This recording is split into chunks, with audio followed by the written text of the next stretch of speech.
They are America's premier gymnasts, perhaps future Pan Am and Olympic champions. But today, these athletes will be battling for school glory, not gold medals, as they go head-to-head for national titles in both team and individual competition.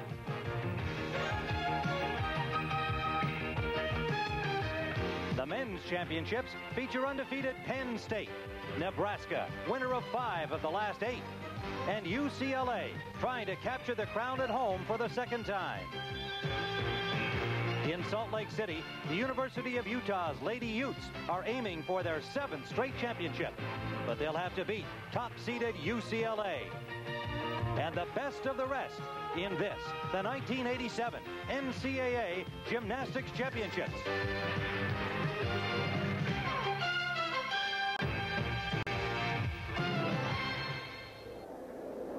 From Poly Pavilion on the campus of UCLA in Los Angeles, California, welcome to CBS Sports Saturday. Hello, everybody. I'm Tim Ryan here at Poly Pavilion. And today we have 2 hours of gymnastics for you on CBS Sports Saturday. Here at the Poly Pavilion, we'll be covering the NCAA Men's Gymnastics Championship. And later, we'll take you to Salt Lake City for the women's event. Here at UCLA, 3 outstanding teams. The host Bruins will battle the University of Nebraska and Penn State. Meanwhile, over at Salt Lake, the Lady Bruins from UCLA are the top-seeded team. For a preview of the women's competition, let's join our Ann Butler in Salt Lake City. The University of Utah. This is the scene here at the Special Events Center on the campus of the University of Utah, where some 8,000 have gathered to watch this NCAA Women's Gymnastics Championship. And the mood here is certainly one of excitement, because all these fans are hoping that their Lady Utes will make it 7 national titles in a row. Certainly an unprecedented accomplishment. Hello, everybody. I'm Ann Butler, and with me today is 1984 Olympic medalist Kathy Johnson. And Kathy, although Utah certainly does have the home court advantage, this year that might not be enough of an edge to really pull it off, right? You're right, Ann. Utah has definitely developed a dynasty in women's gymnastics, but I think this is going to be their toughest battle ever. They're ranked 3rd, coming in behind UCLA and Alabama. UCLA is probably the most talented of the teams. Greg Marsden feels he's got the best team he's ever had, but I feel the entire field is strong, so it's really anyone's ball game. I can guarantee this, though. I think it's going to be the closest national championships we've ever seen. And you got to remember one thing: it's tough to beat Utah in Utah. Well, certainly the enthusiasm of this huge crowd attests to that. And later on, we'll be back not only with the women's team competition, but the individual and all-around competitions as well. Well, thank you, Ann. We'll look forward to seeing the women's competition later in our program. And a reminder that also later today on CBS Sports, we'll have Western Conference NBA playoff action following CBS Sports Saturday, so be sure to stay with us all day long. We'll be back here at Poly Pavilion to begin the men's championship action in just a moment. This CBS Sports Saturday special edition is sponsored by Bud Light. Everything else is just a light. Fram, Bendix, and Autolite, which are all quality products of Allied Automotive. And by Skin Bracer Aftershave, takes care of men who take care of their skin. Skin Bracer by Manning. Well, Los Angeles, we're just about ready to go with the NCAA Men's Gymnastics Championships, and I'm standing here on the floor of Poly Pavilion at UCLA, and this was the site of the 1984 Olympics competition, and our expert analyst, Bart Connor, remembers it well. He and his teammates both won the gold right here on this floor. And Bart, we've got Nebraska, we've got UCLA, and we've got Penn State, who made it to the final 3 out of 10 teams who entered the preliminary competition. Now, UCLA, here at home, they got some kind of a home floor advantage? I think they have a little bit of advantage because they are at home, but the teams are very evenly matched. I think the key element in this competition is going to come down to the leadership or the lack of leadership of a couple of key players. A guy like for UCLA, Tony Pineda. This guy is unbelievable. If he is hot, he could run his team right through to the championship here. Well, Nebraska, perhaps their motivation has to be revenge, because just a year ago they lost this national championship on a technicality to Arizona State. And I think Nebraska is actually actually a more consistent team than UCLA. They have a very important leader in Tom Schlesinger. He's a top all-around performer, and he has the ability to fire up the rest of his team as well. Nebraska was first coming into the Final Three here today. Penn State, on the other hand, had to kind of climb over everybody, including top-seeded Oklahoma. They are on a roll. Penn State does have a great amount of momentum because they did squeak through into the finals here by just edging out Oklahoma. They have a very important player in Spider Maxwell. He's a leader by example. He goes out there and sets the pace for the rest of his teammates. So if he's on, Penn State's going to be right in there. Ready for the first rotation. Nebraska will start on the floor, UCLA on the pommel horse, and Penn State on the rings.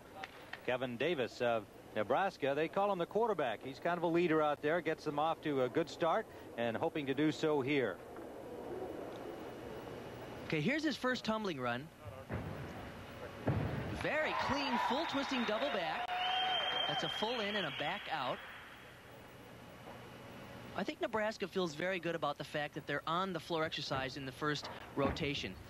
Generally, the gymnasts like to compete on the floor because it is the Olympic order. It's the order that they're most used to performing on. Now, the first place team after the preliminaries gets to start on floor. The second place team starts on pommel horse, and the third team on still rings. You can see he's doing a very nice job here on floor with the Thomas flares to a little break dancing action. Kevin Davis bothered with injuries the last couple of years. In his best event, the parallels, he was an All-American in that event last year, but he's off to a good start here for Nebraska, and no doubt feeling he's got to help them on their way back to avenge last year's defeat at the hands of Arizona State by a narrow margin on a technicality. So far, the exercise is very clean. He's covered the complete floor area.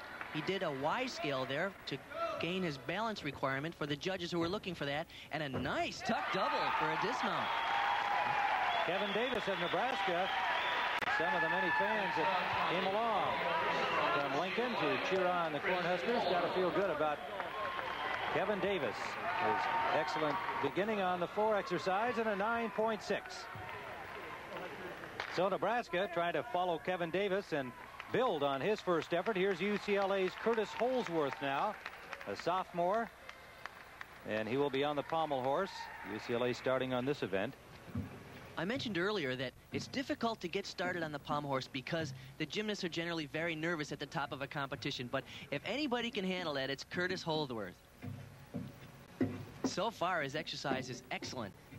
He has all the necessary difficulty. There's a good move. That's a 3/4 Bailey to a handstand on the end.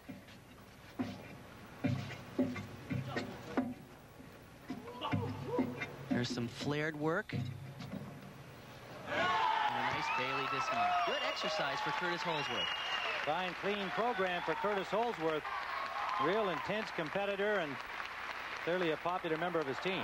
This is the best part of his exercise. He's showing some very intricate work on one pommel. These moves are called back Moors, and you can see there's very little room for error on that one very small pommel. A 9.7 for UCLA's Curtis Holsworth.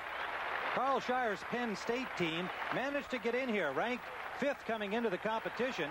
They knocked off the top-seeded Oklahoma team. And Oklahoma had a disastrous performance on the pommel horse, their last event in the preliminary competition. Jeff Lutz had a rough time on the horse, and their team leader, Mike Rice, doing a very difficult move here, had some trouble. Part had to be extremely disappointing for this Oklahoma team as they opened the door for Penn State, and it could only watch now as Penn State's Nittany Lions did a great job on the floor. And Mario Gonzalez does a great job here with the flares up to a handstand, back down to flares and into some breakdancing. Well, that solid work on the floor exercise did it for Penn State and got them into the Final 3. For Oklahoma, disappointment.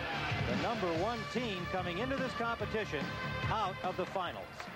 So Chris Laux ready to go in this first rotation of the finals for Penn State. He's on the rings. And as you can see by his averages this year, he's had a terrific year on the still rings. Nice mount with a kip to a straight arm, straight body press. Now look at this strength work. There's an inverted cross and a giant swing to another inverted cross. That's tough stuff. Chris ranked 2nd in the country on the rings this year.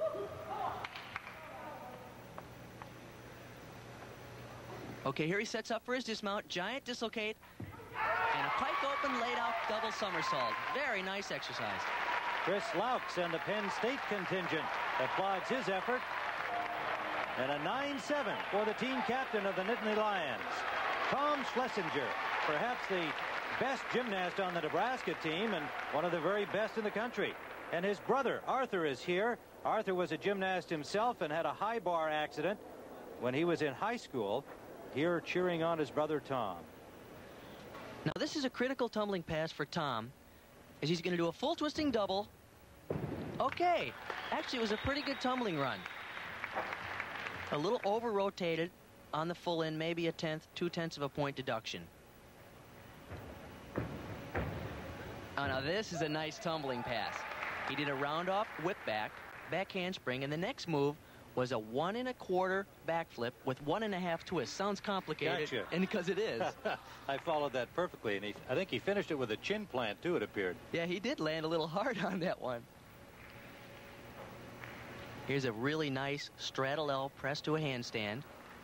That fulfills strength and balance requirement in the exercise. So far, the only deduction was on the first tumbling run. There's front.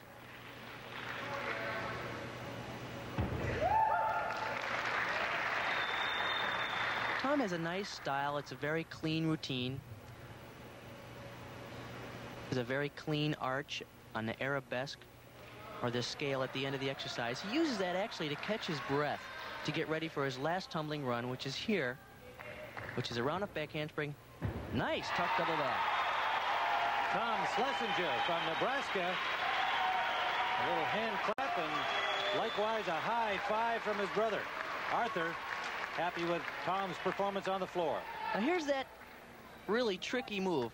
It's a back 1 1/4 and a 1 1/2 twist. And I tell you got to catch that just right. There's Tom Schlesinger waiting for his score, and it's a 9-5 for Tom Schlesinger. I'm sure he expected something a little higher. Now let's move to the pommel horse. UCLA is working there, and here is the exciting Tony Pineda. And that's the word for Tony Pineda. Look how fast he swings. He does his whole exercise with reckless abandon. Traveling across the horse on back moors. Nice flares up to a handstand. Now he mustn't stop there. He has to keep the rhythm of the exercise going. Look at the elevation on these scissors. Back to flares. And what a great dismount.